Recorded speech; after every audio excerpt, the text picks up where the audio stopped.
Pag wala na pong jeepney, parang wala na po tayo sa Cubao, parang wala na tayo sa Quezon Avenue, wala na tayo sa Pilipinas. Bingi ang LTFRB sa kabila ng paghihirap na dinaranas ng mga commuter at drivers. They want to phase it out and replacing it with these square-looking buses from China and Russia. Halatang halata ito ng mafia to, Mr. President.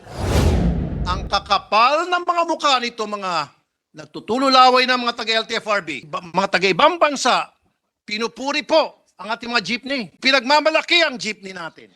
Pagkatapos tayo, ipipace out natin ang ganun-ganun na lamang. INUTIL ng mga taga-LTFRB. Hinihingi ko ang suporta ng buong Senado para prenohan ang tinakdang phase-out ng mga hari ng kalsada sa darating na ika-30 ng Hunyo 2023. The planned phase-out is yet another sordid chapter in the PUV modernization program. I can say this with certainty as I chaired the committee hearings which have generated enough transcripts to fill a jeepney. But to make the long story short, the PUV modernization program seeks to compel existing jeepney operators to consolidate and form fleets of 15 modern jeepneys, which will file routes established by local government units. Each modern jeepney costs 2.8 million pesos, which will be loaned and paid out of pocket. To speed up the policy, the LTFRB unilaterally converted all existing jeepney franchises into one-year provisional authorities. It is the most recent memorandum circular 2023-13, the LTFRB imposed the deadliest deadline. Jeepney operators who have not joined an existing consolidated entity by June 30, 2023, or those who fail to file a petition to consolidate by October 30, 2023, will have their franchises revoked. Mr. President, distinguished colleagues, the LTFRB should be reminded that jeepney drivers do not have deep pockets. The most recent study estimates that the average daily take-home pay is a meager 755 pesos. Somehow, the LTFRB still expects a gold mine of capital to the tune of 2 million pesos per unit. Hiwalay pa ang cost just to consolidate. A news article estimates that jeepney operators must put up 300,000 pesos in paid-up capital just to register as a transport cooperative. And here's the kick. The equity subsidy provided by the government is a measly 160,000 pesos, not a million, 180,000. Wala pa ito sa 7% ng bagong unit. Ginoong Pangulo, 4 na beses na nag-extend ang LTFRB ang kanilang deadline. Pero kahit kailan ay hindi naman nasagot ang mga reklamo sa programa tungkol sa subsidiya para sa equity ng mga bagong unit. To quote a recent study on the PUV modernization program, it has been too focused on vehicle replacement. Sequencing in the implementation of the PUVMP is very critical.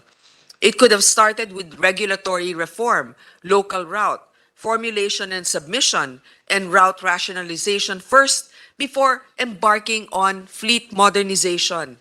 This would have given stakeholders better appreciation of the program, an additional grace period, and more time for the operators, drivers to prepare. To implement this program, we need route rationalization. Taon-taon, tuwing nanghihingi ng budget para sa PUV modernization, ay hinihingi natin ang route rationalization plan. But DOTR just entered a 3-year technical cooperation project with JICA in June 2022, only 5 years after the program was launched. Part of the JICA outputs is database of traffic volume as the basic information for the route rationalization plan in Metro Manila and assessment of existing and future routes of PUVs. Based on their 2023 budget submission, the route rationalization studies are still being finalized. Wala pa nga yun eh. Wala pang mga ruta na maaari nating sabihin. Bakit pinapahirapan ang mga driver at commuter kung hindi pa nga nagagawa ng gobyerno ang pag-aaral na ipinangako nito? To enforce a deadline is not only insanity but also inhuman. Hindi makatao, Mr. President. It is contrary to the constitutional directive to promote social justice in all phases of national development. It is also contrary to the public welfare, as it will compound the acute shortage of public transportation modes in the country. Tignan na lamang natin ang pila tuwing rush hour, naghahabulan. Kulang tayo sa tren as the MRT-3 is operating beyond capacity. The reported PNR shutdown to speed up construction of the North-South commuter rail will leave us its 180,000 daily passengers without a ride for at least 5 years. Kulang tayo sa bus as seen in the long queues even on the weekend. Pahirapan at tagaan din ang presyo ng Grab. Pero parang bingi ang LTFRB sa kabila ng paghihirap na dinaranas ng mga commuter at drivers. If the LTFRB proceeds with the phase-out, it might result to 50,000 jeeps being taken off the road. If transport groups proceed with their strike, that's at least 40,000 jeepneys off the street starting March 6. And speaking of social justice, we have a pending bill which seeks to provide a just and humane transition to the PUV modernization program. We are not against modernization. If anything, we want to make it easier to achieve. There's always a win-win solution, and that begins with a united stand from the Senate. We thus move for its adoption of proposed Senate Resolution number 507, Mr. President. Thank you. Clearly also, there are no safeguards whatsoever with respect to drivers and including operators who will be displaced because of this supposed modernization. And this modernization, Mr. President, did not even go through the usual process. The Philippines is known for its jeepneys. And all of a sudden, overnight, they want to phase it out and replacing it with these square-looking buses from China and Russia. The experience of Sorsogon, Mr. President, is not so good because about half at least, about 60% if in fact, are already unusable after less than 2 years. Kinakahuyan na lang po ng PSA yung mga hindi na magamit. Kasi wala namang available na spare parts eh. Kasi yung mga pinoprovide nilang bus at pamalit ng mga jeep, hindi naman Toyota, hindi naman Mazda, hindi naman Mitsubishi, wala namang spare parts na available sa Banawi o kung saan-saan. Galing lahat sa kanila at hindi namin alam kung saan galing. And these are being spoon-fed, I'm being polite, to the cooperatives. Ang dagdag pahirap pa sa jeep, Mr. President, as you discussed kanina with Senator Risa, kailangan mo sumama sa kooperatiba, otherwise hindi ka kasama sa programa. Saan naman yun? Saan naman nakalagay yun? May I, at the proper time, ask that this discussion, on top of approving or adopting the resolution filed by Senator Grace, be referred to the Committee on Public Services, as this, I believe, needs an in-depth hearing on the matter so that all sides can be heard, and so that the striking jeepney drivers or those who are planning to strike next week, perhaps if given a forum, might hold it off as well. Because in a strike, nobody really benefits from it, both the riding public as well as the drivers themselves. Thank you, Mr. At the President. proper time, we'll do so. Come December 2023, yung mga utility vehicles naman ang ipe-phase out, Mr. President, kahit na okay pa na gamitin. At ang masakit po dito, Mr. President, binanggit ko na po ito ilang beses kay Senator Grace, dun sa Bulacan, po-force ka, dapat meron kang cooperative, ipo-force ka rin, Mr. President, kung saan mo bibilin yung units. Wala kang ibang choice. Halatang-halata ito na mafia to, Mr. President. O ngayon na natapos yung last administration, may bagong administrasyon, mga interesado rin, nagkukumahog po yung mga mafia doon na sila naman. I actually wanted to put on record, Mr. President, that no less than the Secretary of the OTR himself, Secretary Tugade, before the pandemic, Mr. President, told our staff in my office, here in this August chamber, Mr. President, sa kanya mismo nang galing. Ang daming mafia dyan. May mga mafia dyan. May mga corrupt dyan sa LTFRB. I just wanted to put that on record, Mr. President, that it's not just me, but even the then DOTR Secretary made mention of that words, Mr. President. Thank you, Mr. President. Thank you. I would like to commend you on your passionate and in pursuing this resolution for our hardworking jeepney drivers. Mr. President, ang bottom line dito sa nakikita ko ay salapi. May mga gustong kumita. Unang-una na dyan, they're now salivating. Tumutulo ng laway nito mga taga-LTFRB na atat ng kumita ng mga pilak. God knows who does not pay. Alam niyo po yung sa Jeepney? Nakalagay, God knows who does not pay. Maraming mga hudas. Yes, na gustong yumaman. Gustong tumiba-tiba.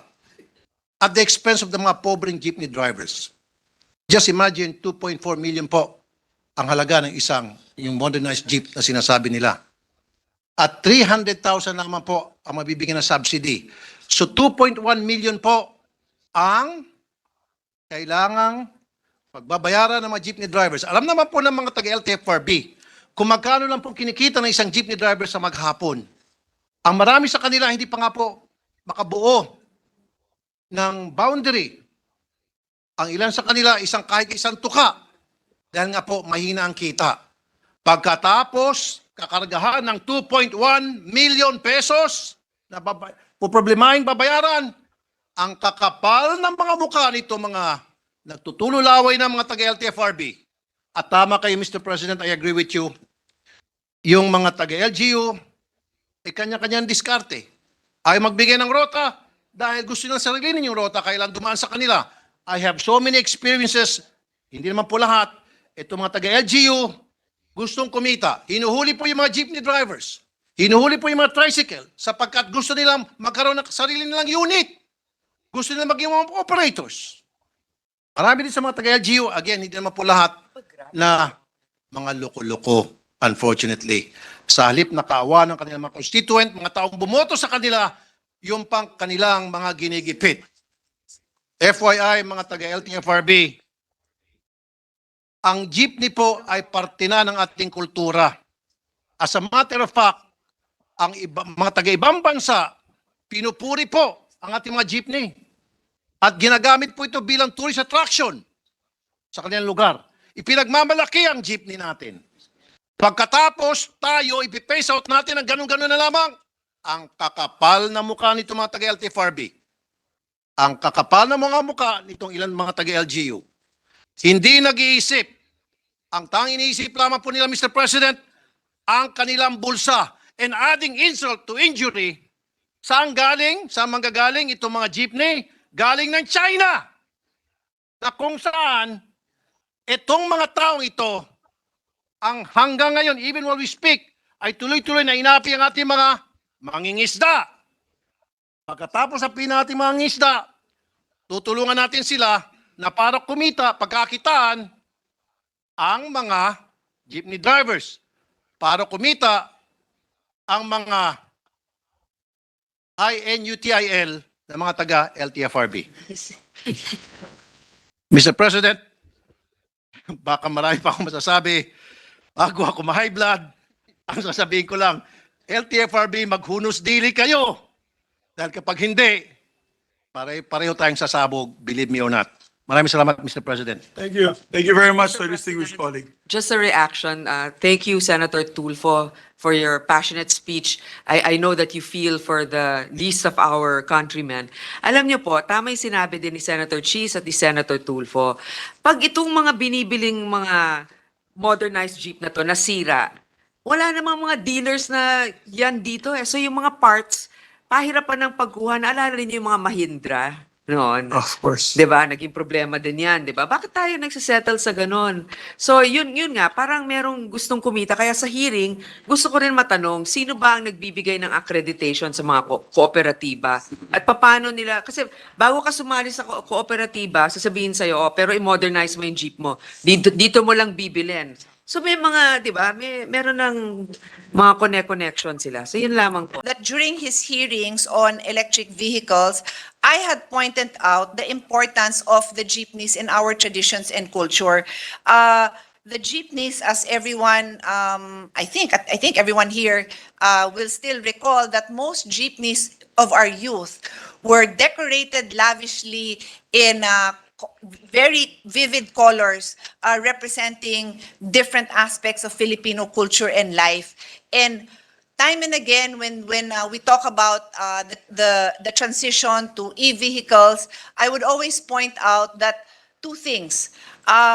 the Philippines has had the unique opportunity to transition after World War II, these vehicles that were used during the war, into what became everyday transportation. So that in itself, the jeepney itself as a structure is part of our culture and traditions. And then the art that goes on these jeepneys, again, form part of our art and our culture. Does it mean that we do not move forward, that we do not innovate? No, that is not what it means. But it means that we shouldn't, what I'm trying to say is we shouldn't leave behind this amazing representation of our culture that we have created. And this innovation that happened, what, maybe half a century ago or more, is something we should seriously consider. When the government determines that it will subsidize the jeepney drivers with a measly 160,000, when the total cost is 2 million, it's a joke, Your Honors. It does not clearly allow these jeepney drivers to make a decent living. And it is contrary to SDG number 8, which we are committed to. We are committed, we are a signatory to these SDGs, Your Honors. And let's recognize that these innovations were made by various Filipino companies. Our colleague from Cavite, Senator Tolentino, mentioned Sarao. The other industry that I remember, the other company that I remember is Francisco Motors, and I know there are others. And has the government thought of supporting these companies so that they can continue to innovate and thrive during this time? These are questions that I hope can also be tackled, Your Honors, in the coming hearings. So on that note, I'd like to point out one more SDG. This is sustainable cities and communities. Obviously, when we think of sustainable cities, our vision are walkable cities, bikeable cities. The Senate has done their part. We've passed that bill. And then we think of sustainable transportation as a whole. Public transportation that is easily accessible to the public would include trains, buses, and they can include jeepneys or whatever we want to transition into, but it must always consider that sustainability, this particular SDG 11, also includes customs and traditions. And so my fervent hope is that we include this in our discussions in the coming hearings. And again, I thank Her Honor for taking this up and bringing this to our attention. Thank you, Mr. President. I am one with Senator Po, our colleagues and our kababayans in raising the issue of jeepney phase-out in several parts of the country. Mr. President, for the past decades, we have been dependent on POJs and POVs to help us our commute with our commute every day. Naging parte na rin po ito ng ating kultura bilang Pilipino ang pagsakay ng jeep at karaniwan din po ginagamit na simbolo ang jeep na i-represent ang ating bansa. Katunayan lang po na ang jeepney ay parte na rin po ng ating buhay bilang Pilipino. Kung kaya naman po, Mr. President, I personally appeal that the LTFRB delay the phase-out of our jeepneys. Let us give our jeepney drivers enough time to adjust and comply with the changes that this new policy will require. Pag wala na pong jeepney, parang wala na po tayo sa Cubao, parang wala na tayo sa Quezon Avenue, wala na tayo sa Pilipinas. At ako mismo noon po ay sumasakay talaga ng jeepney dyan sa E. Rodriguez, sa Camyas, sa Kamuning. At naabutan ko pa yung jeepney erap. Hanggang ngayon, inabutan na lang ng jeepney JB at jeepney Jinggoy. So nakagawian na po natin. Anyway, when our jeepney drivers suffer, our commuters suffer with them. Sa pagbabagong idudulot ng modernisasyon na ito, our commuters will also have to adjust their budgets to afford new means of transportation. At kapag nagkaroon po ng malawakang strike ang ating jeepney at UB drivers sa iba't ibang parte ng bansa, mas lalo pong mahirapan ang ating mga commuters na umaasa po sa public transportation araw-araw. Karamihan po sa mga drivers ay may binubuhay po at pinapakain. Mr. President, basta wala pong maiwan at maagrabyado, while we understand the need to evolve given newer challenges of the environment, climate change, and the economy, let us not transfer the burden to the poor who need our health. Importante din po ang safety ng pasahero sa usapan dito, ngunit wag natin pabayaan ang mga ordinaryong jeepney drivers na wala po silang matakbuhan o pambili ng bagong pampublikong sasakyan. Lalo na ngayon, di pa tayo tapos sa krisis na dulot ng COVID-19. Huwag po nating pababayaan ating mga jeepney drivers na karamihan po ay mahihirap. Maraming salamat po, Mr. President.